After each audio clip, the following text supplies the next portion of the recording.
Hi, I'm here at this place, beautiful place that I'm using because last year, March, 10 months exactly, almost 11 months, I got diagnosed with stage 3 breast cancer. And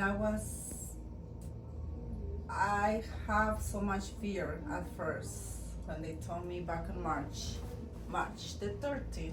I don't, re- I never forgot that day. So I start thinking, because they told me you need to go and see the oncologist. And then I said, okay. So I was calling and calling, they never answered me. And then, so I start doing my stuff. I start using green juices. I stop eating better. I stop eating carbs like bread, pasta, sugar. I get rid of coffee. I got rid of meat, no meat at all. Even fruit. I got scared. I was thinking if I stop eating sugar, it's gonna help me. So I stopped eating sugar, not even from fruits. Then I start doing juices, a lot of juicing, green juices. And then one day, like month later, I knew this girl. Now she's my Betsy. She's like my sister. Her name is Jasmine. And then she started teaching me more because I stopped eating salads, my own salads, like it was only like lettuce, lemon on it, and I start crying like 3 weeks later. I was thinking this is not a meal. So she started teaching me different way to eat. And then after that I knew this group. The group is Healing Strong. From Healing Strong, I start using the recommendation they told me. I start using the red light therapy, the hyperbaric chamber, and I'm here at this place. I'm giving all my advice that this place is good. They help me a lot. Then after, like, when I started, I went to a doctor in Los Angeles. He teach me how to eat. He told me, no, don't eat this, don't eat that. I wait 7 months to go and see the oncologist. So when I went back to see the oncologist and see what they said, because I was feeling good, I said, I don't want to see them. I don't want to go, but I need to see what's going on. What happens. So I went, and they start telling me, why wait 7 months? The tumor is growing. And then I said, I think it's not growing. And she goes, the doctor, she told me, yes, it's growing. And I said, oh, can you do me an ultrasound? And she goes, you need to do surgery right away. And you need to do 6 rounds of chemotherapy. And after that, you're gonna need to do radiation. And after that, you're gonna need more chemotherapy. So I was so calm. And then I said, because I know it was another way, not only chemotherapy, not only radiation, it's something else there. Because I know a lot of people who do the chemotherapy and all that stuff, and they're not here no more. They just do it, and 5 years, cancer comes back. So I said, can you do it? Ultrasound for me. And she goes, yeah, I can do an ultrasound for you. And she grabbed an ultrasound, was there, and she goes, yeah, see, it's growing. You need to do it.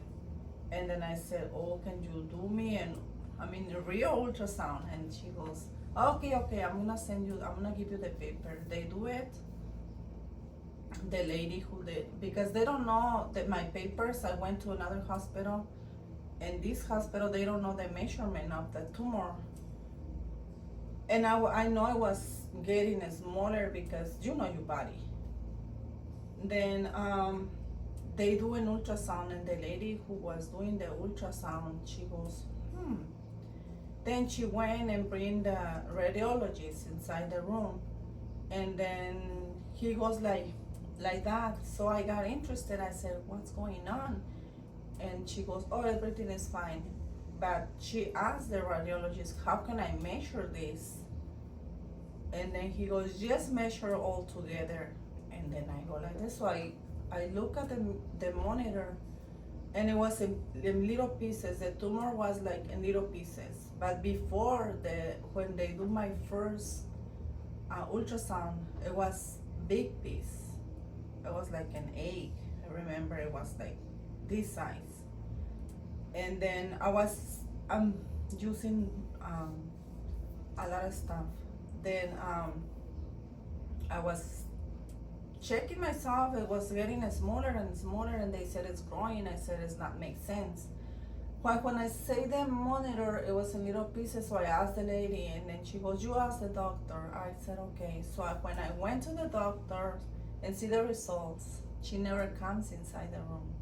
She never told me, "Oh, the tumor is getting smaller." I never saw her again no more. This one was in like 3 or 4 months ago. So I went to see the oncologist again 2 months later, and he goes, there was another oncologist. He goes, "You need 6 rounds of chemotherapy. Are you gonna do that? Yes or not?" I said, "I'm not ready." And he goes, "Okay, you don't give me no answers. I need answers. I need something." I said, "What do you need?" And he goes, "I need you to do a PET scan." I said, "That's a lot of radiation." And he goes, "No, it's just a little bit." I said, "I'm not ready for that. I'm not waiting on that." I said, "Okay, I see you in 3 months." I said, "Okay." And then he not even want to do a blood test, nothing. So I went to my doctor, the first doctor that I went in LA, and he ran tests on me, and he looked at me and then checked the computer and looked at me and checked the computer, and he goes, "You know what? You don't have anything no more. You don't have no more cancer." And then at first it was like I don't know. I was like happy. I wanna cry. I was so happy, and I don't believe it. At first I said, "What?" And he goes, "No, because your body is alkaline. You have you don't have inflammation in your body, and you have oxygen in your body.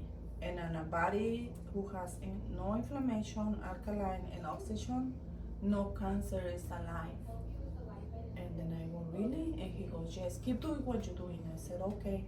So I'm here, I'm doing the red light therapy, and I'm doing the hyperbaric chamber.